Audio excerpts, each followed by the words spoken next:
Breast feeding பண்ணுறப்ப பாப்பாவுக்கு பால் பத்தலைன்னா எவ்வளோ கவலையாக இருக்கும்னு எனக்கு ரொம்ப நல்லாவே தெரியும். ஒரு ஃபஸ்ட்டு 6 மந்த்ஸ்லாம் நான் ரொம்பவே சிரமப்பட்டேன். மில்க் இருந்தாலும் சம்டைம்ஸ் பாப்பா சக் பண்ணாதனாலேயே கம்மியாயிடும்.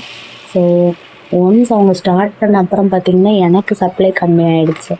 அப்போல்லாம் வந்துட்டு நான் எனக்கு பர்சனலாக என்ன யூஸ் பண்ணணுமோ அதுதான் உங்களுக்கு இப்போ ஷேர் பண்ணுறேன். இது ஒன் ஆஃப் த பெஸ்ட் ஃபுட்டுன்னே நான் சொல்லுவேன். எப்படின்னா இது செய்கிறது ரொம்ப ரொம்ப ஈஸி. இதில் நம்ம ஒரு 3 இன்க்ரீடியன்ட் ஆட் பண்ண போகிறோம். ஒன்று பயிறு, அதாவது பச்சை பயிறு, இன்னொன்று பூண்டு, வெந்தயம். 3மே மில்க் செக்ரிகேஷனுக்கு ரொம்பவே யூஸ்ஃபுல்லாக இருக்கும். இது குடிச்சிட்டு உடனே உங்களுக்கு வந்துட்டு மில்க் ப்ரொடியூஸ் ஆகிடும் அப்படின்னு கேட்டிங்கன்னா நோ, அது எப்போவுமே நம்பாதீங்க. எந்த ஒரு ஃபுட்லேயுமே உடனே வித்தின் 10 minutes வித்தின் 1 hour அப்போலாம் எந்த ஒரு ஃபுட்லேயுமே இன்க்ரீஸ் ஆகாது. இது சாப்பிட்டு இப்போ நான் மார்னிங் பிரேக்ஃபாஸ்ட்டாக இந்த கஞ்சி எடுத்துக்கிட்டேன் அப்படின்னா எனக்கு ஆஃப்டர்நூனுக்கு பாப்பாவுக்கு கொடுக்குற அளவுக்கு மில்க் செக்ரிகேட் ஆகும்.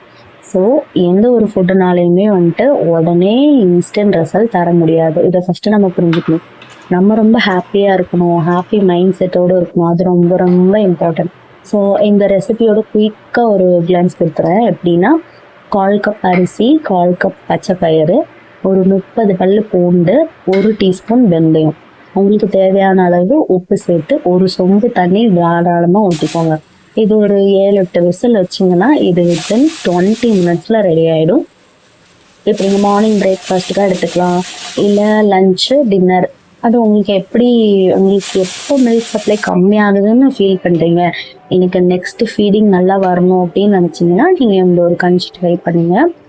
ஸோ நீங்கள் ரொம்ப ஹாப்பியாக இருங்க, நல்லா ஹைட்ரேட்டடாக இருங்க. இப்போ நம்ம தண்ணி குடிக்கலன்னா கூட மில்க் சப்ளை கம்மியாகும். ஸோ எதுக்குமே ஒரி பண்ணிக்காமல் நல்லா ஹைட்ரேட்டடாக இருங்க. அவ்வளோதான், இந்த ரெசிபி ரெடி ஆகிடுச்சு. நான் இது இப்போ மார்னிங் பிரேக்ஃபாஸ்ட்டாக எடுத்துக்கிறேன்.